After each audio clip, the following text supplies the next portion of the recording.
London. Glenn is a Senior Director for Subway Schedules at New York City Transit. I'm not going to go into his academic background. At Transit, he has worked on a variety of planning and policy positions, including service planning, fare policy, business planning, infrastructure, and fleet planning, and operations analysis. He was named Senior Director of Subway Schedules in 2013 and is responsible for managing the staff who prepare the timetables and crew assignments needed to operate the subway system and who analyze rail operations to develop strategies for improvement. Many of us have had questions about how certain schedules are formulated and why they're done in a certain way. This is definitely the man to answer those questions. So, welcome, Glenn. Thank you, Andrew. Andrew didn't mention that he and I go way back at this point. Way back. Having worked together on various country things like redefining what a diamond is on the Yes. on the The map. diamonds, remember those? Diamonds. We only have 2 diamonds left. That was an effort that Seven and six. To the And 6. Yep. that was an Andrew. I was very much involved. So what I'm going to be doing today is I'm not giving any sort of fancy PowerPoint presentation. I am going to give you a variation of a talk that I have given to various graduate classes in planning. So welcome to our graduate seminar in subway scheduling. Some of us here probably can do it yourselves. Oh dear, that's kind of Student scary. education. Thank you. You can hear. Today is the first day of fall. Naturally, the fall allergies hit with alacrity. Doesn't So- feel like fall now. What? Doesn't feel It like doesn't fall. feel like summer. Yeah, till Saturday. Yeah, well, maybe it's late summer now. You hear it in my voice. So anyway, I head up the subway schedules unit within the operations planning division of New York City Transit. We are 39 people who are predominantly preparing the schedules for the subway system and Staten Island Railway. We work hand in glove with our colleagues in operation planning, particularly in the rail planning unit, who develop the service plans, both long and short term, that serve as the basis for the schedules that we write.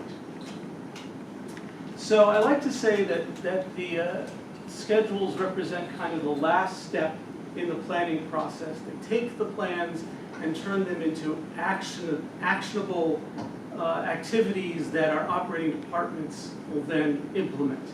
And what they do is they balance the demand and supply of service, or demand for and supply of service.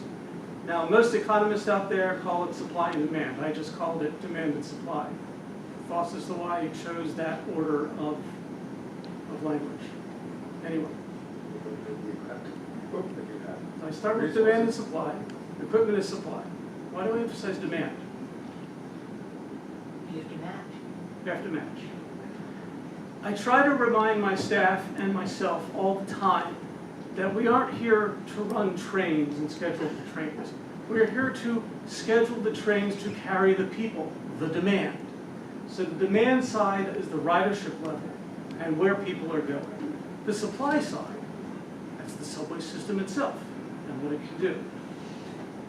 The way we balance this is through the MTA board-approved rapid transit frequency and loading guidelines, and I'm going to go into this in a lot greater detail in a little while. We'll talk about the guidelines. But the other thing I just need to mention is that in balancing that demand for and supply of, we do have to consider things like operational feasibility, the capacity of the system and the resources we have. Now, when I talk about a schedule, what am I talking about? Anyone? What does the schedule consist of? The times the trains move, so when they're leaving the terminals, when they're supposed to get to the terminals, how far apart they're supposed to be spaced, the headway, when they're going to pass key intermediate stations. What else is a key element of a subway schedule? Frequency.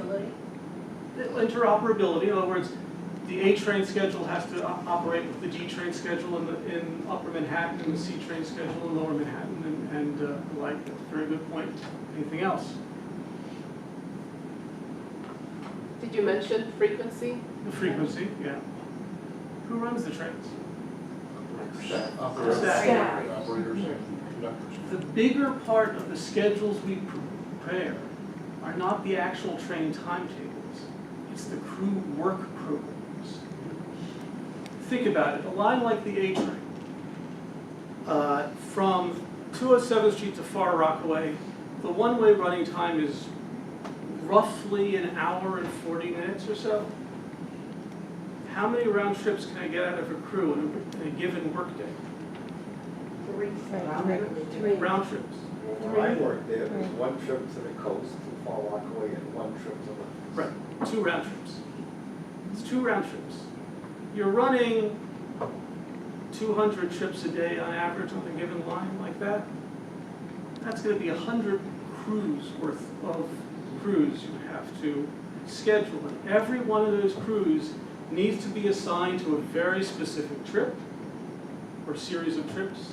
And it has to be done in the context of our union agreements in terms of when they would be having their lunch breaks, when they can have comfort breaks at the end of their trips, and also just good operating practice. You don't want to have somebody after going an hour and 40 minutes from 207th Street to Far Rockaway, turn around and 5 minutes later go back out again. That person does need to have a comfort break, that is, go to the bathroom. And that crew also needs to have time to recover in case trains are late. And yes, trains sometimes can be late in case anybody hasn't We have noticed. second vacation. I don't even know how you do that. Ah, well, that's a different matter. So what we do is we put together the work programs that define how many pieces of work there are for every timetable. So every trip in the timetable is covered by individual crews, and they're, generally speaking, 3 times a day: midnight crews, AM crews, and PM crews. That will cover the entire day. The crews have to pick these jobs in the day schedule twice a year. So we have a spring pick and a fall pick, and we get back to that because that's when we do the major timetable changes. How you cover things like vacations, sick time, when somebody is called in for a random drug test, and things like that. The extra list, exactly. And vacation leave, I had that. And picked vacation relief and things like that. So we take an estimate of the crews, and then our friends in the budget office add a certain factor for extra list vacations, et cetera, et cetera, et cetera.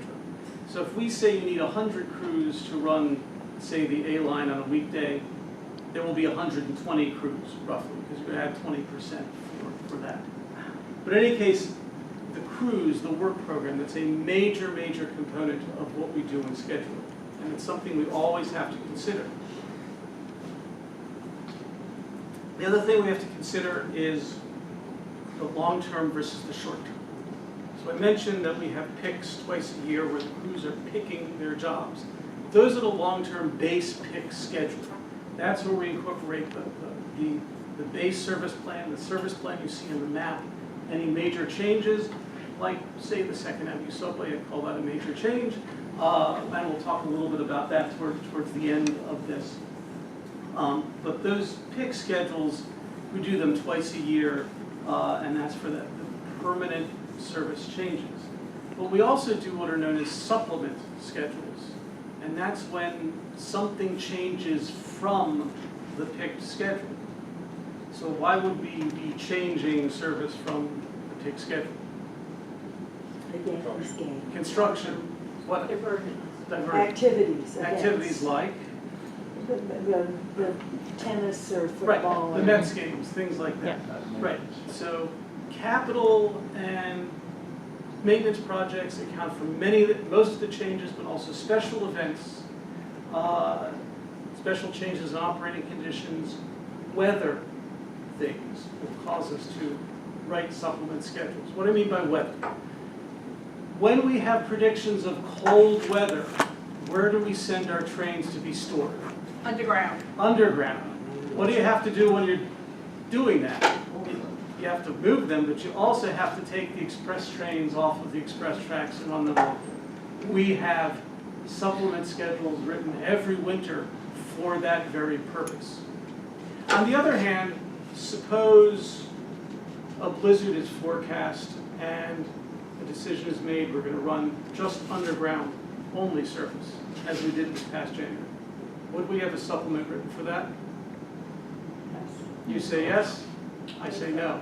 Because it's too uncertain, too random, too, you don't know when it's going to start, you don't know when it's going to end, you really can't prepare supplements for all 23 lines out there. You don't know what the governor's gonna say. You don't know what the governor's going to say. So for something like that, you don't do it. You provide guidelines, you provided guidelines to the operating crews, but we did not provide supplements.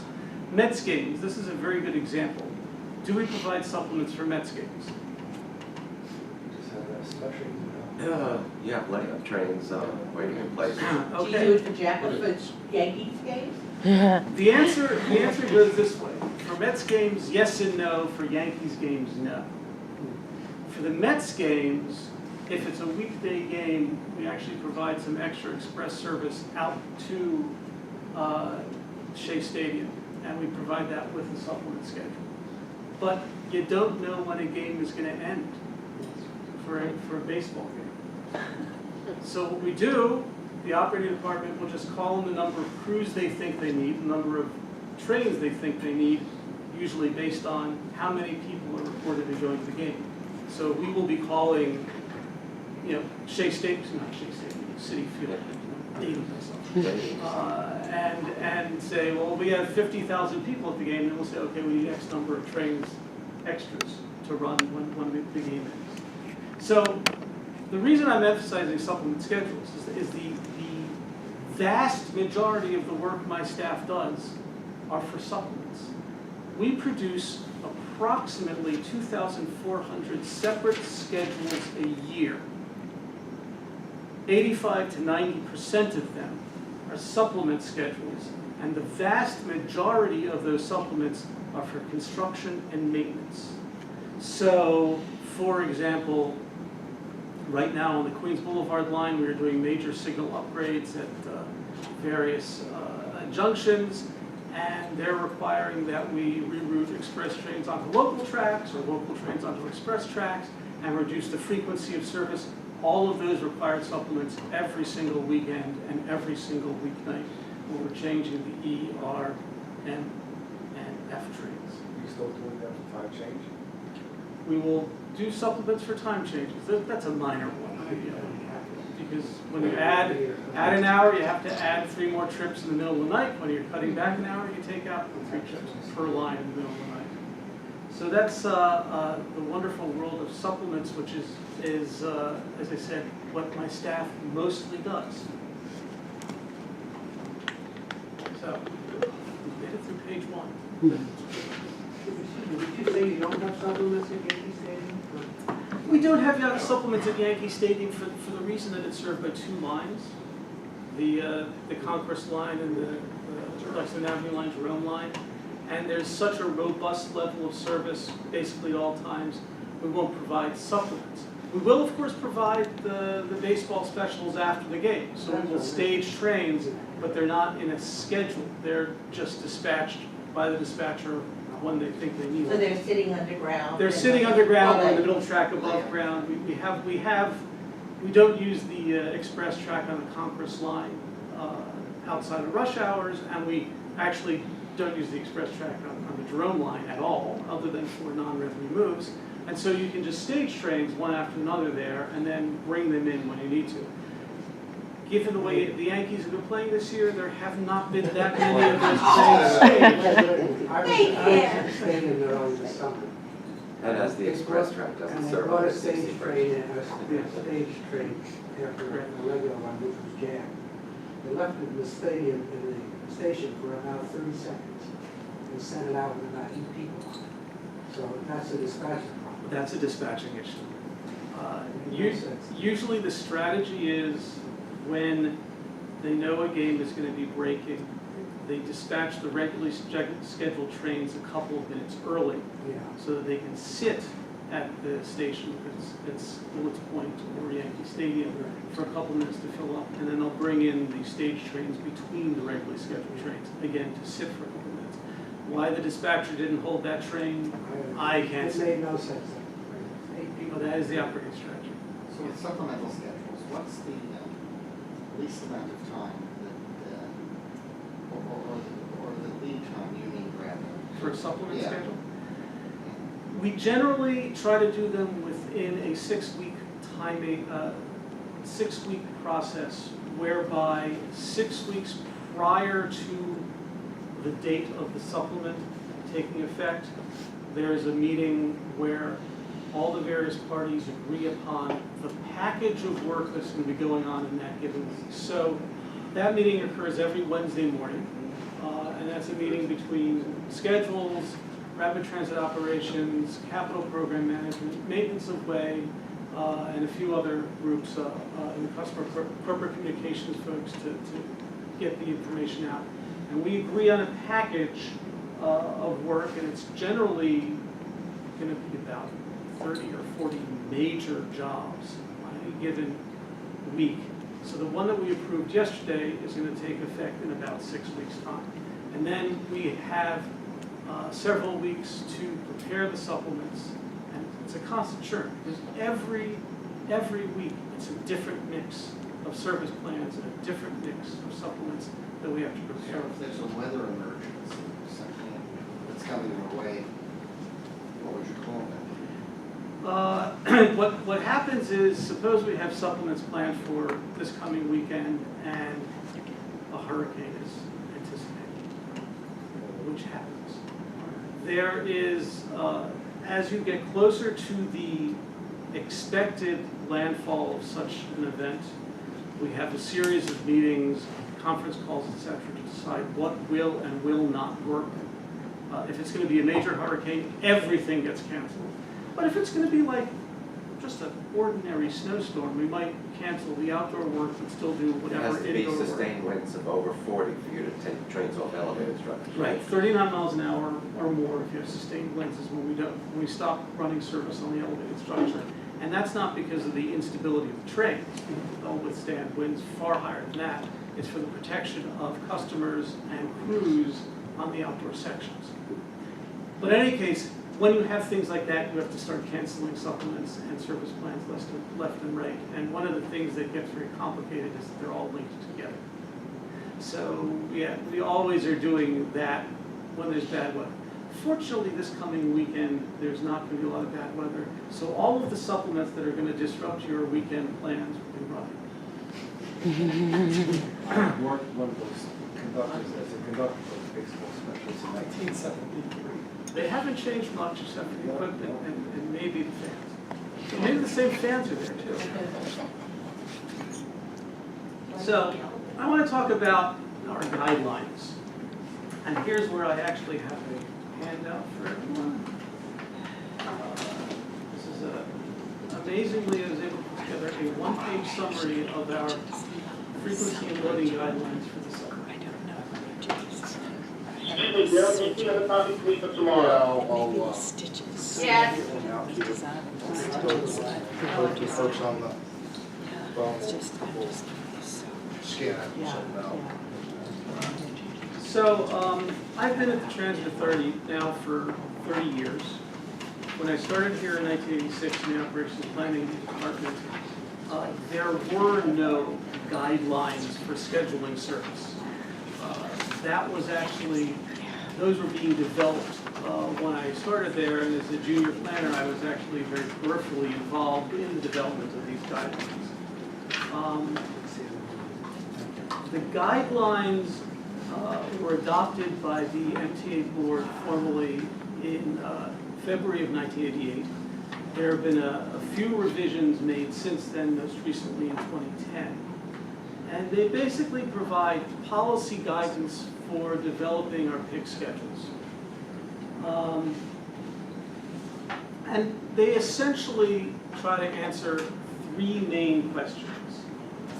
How much time should there be between the trains? The frequency of trains. how many people should the trains carry, the loading of the trains, and how really should it operate, that is, the feasibility of operations. So you see on the table on the left, our what we call policy headways. Frequency and headway are sort of inverse relationship to one another. So when you see a 10-minute headway, that can also be expressed as as 6 trains per hour. So our policy headway, basically all day long on a weekday, from the start of the morning rush hour until the end of the evening rush hour, is a maximum scheduled headway of 10 minutes between trains, or 6 trains an hour. When you move into the evenings, it moves to 12 minutes per trains, or 5 trains an hour, and in the overnight period, it becomes 20 minutes per train, or 3 trains an hour. Saturdays, most of the day, we go with the 10-minute headway. Sundays, for most of the day, we go with the 12-minute headway. And late nights, 7 days a week, we go with a 20-minute headway. We try as much as possible, by the way, to have exactly the same schedule on the late nights, 7 days a week. It doesn't all work out precisely that way. Certain lines like the L line, which are busy until late in the night, are even busier on weekends late in the night, so we have somewhat different schedules there. But most of the lines, we do have very consistent schedules, 7 nights a week. These are the policy headways that establish the floor for our service levels, and they basically are for when the ridership level is not high enough to trigger the loading guidelines. The only other thing that I will mention that is my wonderful little asterisk note there, and that is the branching exception for lines where we have branches. Think of the A line in Queens. We will double the maximum headway except the midnight hours. So on the A line, we say the maximum headway would be 20 minutes out at Lefferts Boulevard or the Rockaways, just because otherwise you get into impracticalities when you're merging all the service, and frankly, the branches have much less ridership as well. Yes? The loading light guidelines were changed. In 2010. I'll talk a little bit about that. So let me talk about moving on to loading guidelines. Ellen, you were just simply leading me into the next portion of the presentation. We did not prepare this in advance.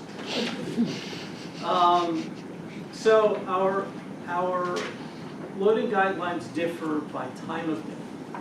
We accept higher loads during rush hours than during off-peak hours. At rush hour, our maximum loading guideline is based on fully seated load in a car and 3 square feet per standing passenger. You may laugh, but 3 square feet per standing passenger is what we determined based on a lot of analysis. Is that include guys sitting on top of me? I'm not talking about crush loads, I'm talking about our guideline. 3 square feet per standing passenger basically gives every standing passenger the ability to stand in a car without touching anybody else. In other words, you can have easy circulation or relatively easy circulation within the car. And this is a very important consideration because prior to the establishment of these guidelines back in 1988, we didn't really have guidelines as to how many people you would put into a car, and many people viewed us as scheduling just to cram as many people into a train as possible, and we felt that is not appropriate for several reasons. One is the comfort of the customer. 3 square feet, as I said, people are not touching each other, they're not crushed together, but also from an operational standpoint, when you don't have easy circulation within the car, when you get to a station, the amount of time a train spends in the station, which we call dwell time, goes up. So you don't want to schedule for a crush load. A crush load, by the way, is about 1.5 square feet per standing passenger. So we do try as much as possible to schedule the service to meet this guideline. and not to exceed it. I will also point out that that is the maximum guideline when service is scheduled at its most frequent, that is 15 trains an hour or a 4-minute headway or better.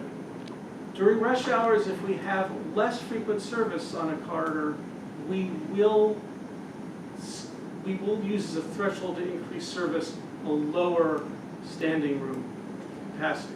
In other words, if it's going to be 10 minutes between trains on an IRT line, our threshold to increase service will be when we get to 90 passengers per car, as opposed to 110 passengers per car.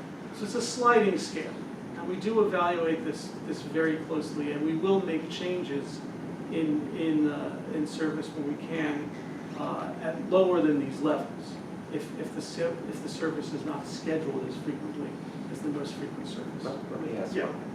you, you said that the frequency policy was last changed in 2010. Was that? The loading was Loading, last okay. changed in 2010. The So- frequency guideline hasn't changed, as far as I know. It's a well-advertised fact that last year and a good amount of this year, we've seen record crowds on various lines Yes. to the tune of approximately 6 million riders average per day. Well, 5.6 to 5.7, but some days it's 6 October million. was very high. Yes. So, why haven't these things been revisited, given that we're seeing so many more riders? Well, we are doing a lot of adding of service based on these guidelines. And Based on the loading? based on the loading guidelines. Essentially, the loading guidelines take over when the ridership is higher. So you don't need to revise your frequency guideline, because the loading guideline is a How primary long a guideline. sustained increase in ridership do you need to trigger a change to the loading? We are constantly checking ridership out there. In my tenure in charge of this group for the past 3.5 years, at just about every pick, we've been adding service based on guideline changes. So with the pick that's coming up in November, we are adding service on the 2 and the 7 lines because of ridership going up. So this is a constant iterative process. We go out, we make checks, and then we do add service. And it's not just in rush hours. A lot of the service adds have been in the off-peak hours where we've been seeing robust growth. Yes. Yes. Do you run up against, I think, moving down here has been really enlightening on the 4, 5, 6 experience. That's one way to put it. And, Yes. and wonder, are you running up against with, it feels possibly overcapacity, people holding doors, so run times maybe changing over time. So you have that bumping up against the loading guideline, like Right. how do you? So you're actually getting to the next thing that I was going to talk about. She did prepare this in advance, to be honest with you. And I will get to that momentarily. I just did want to go back and talk about the off-peak guidelines, which are the guidelines that changed in June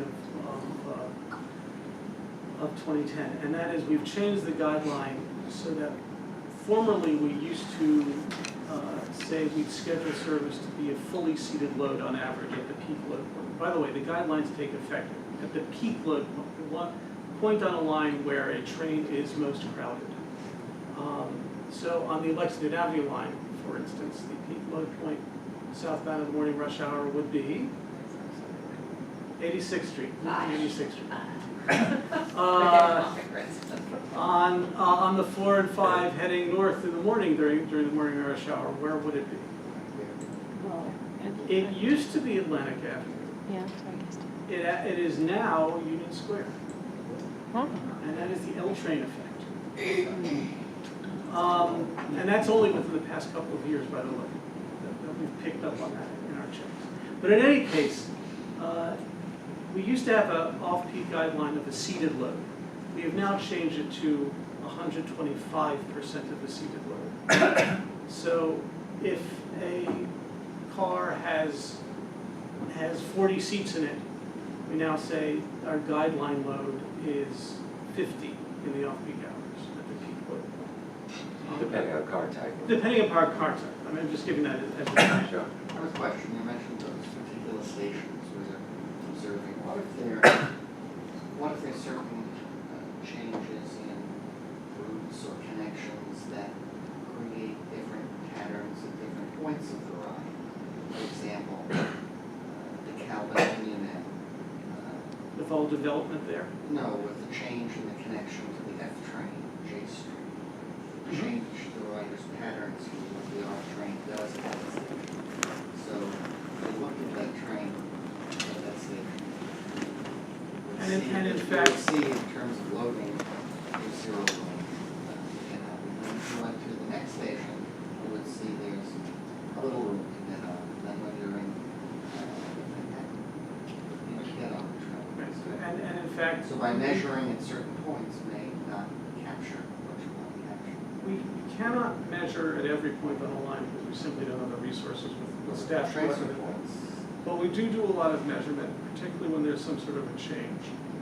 The R train in particular, northbound from Brooklyn in the morning, has traditionally had two different peak load points, Union Street and then DeKalb Avenue.